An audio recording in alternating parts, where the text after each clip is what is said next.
Nakiusap naman si Presidential Sister at Senator Amy Marcos na huwag munang lagdaan ni Pangulong Bongbong Marcos ang 2025 General Appropriations Bill o GAA.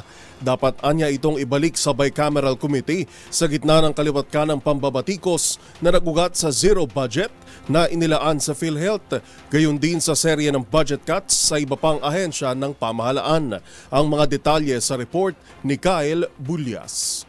Nanawagan si Senator Amy Marcos sa kanyang kapatid na si Pangulong Bongbong Marcos na wag munang pirmahan ang panukalang pambansang budget para sa 2025. Kaugnay ito ng pagratipika ng Kamara at Senado sa inaprobahang BICAM report ng national budget. Ayon sa Senadora, dapat itong ibalik sa BICAM upang makapagsagawa ng mas masusing pag-aaral.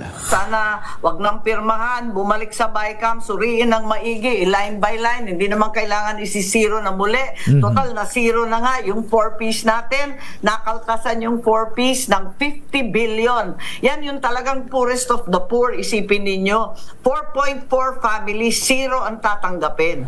Matatanda ang inalis ng Kongreso ang budget ng PhilHealth para sa 2025 dahil sa reserve funds itong aabot sa 600 billion pesos na hindi naman umano nagalaw.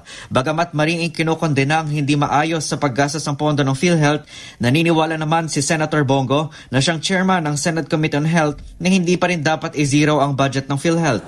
Kung nagamit niyo yung pondo sa tama, sana wala kayong excess funds, hindi kayo mazi-zero. So, ngunit hindi po ako sang-ayon na isi-zero sila. Dahil, paano na lang po yun? Madi-discourage yung mga taong bayan ngayon na, wala pa ng pondo yung PhilHealth. Paano na lang po? Alam niyo ba, kinakaltas sa sweldo natin? Umani ng samot-saring reaksyon sa publiko ang naging BICAM report ng Kongreso para sa 2025 national budget. Batay kasi sa General Appropriations Bill, binawasan ng 12 billion pesos ang budget ng Department of Education. Bukod dito, higit 95 billion pesos din ang ibinawa sa DSWD, habang nasa 25 billion pesos naman ang budget cut ng DOH. Kasabay nito, naglaan naman ng Kongreso ng 26 billion pesos para sa kontrobersyal na ayuda para sa Kapusang Kita Program o AKAP na ayon sa mga kritiko ay ginagamit lamang sa pamumulitika lalo ngayong nalalapit na ang eleksyon.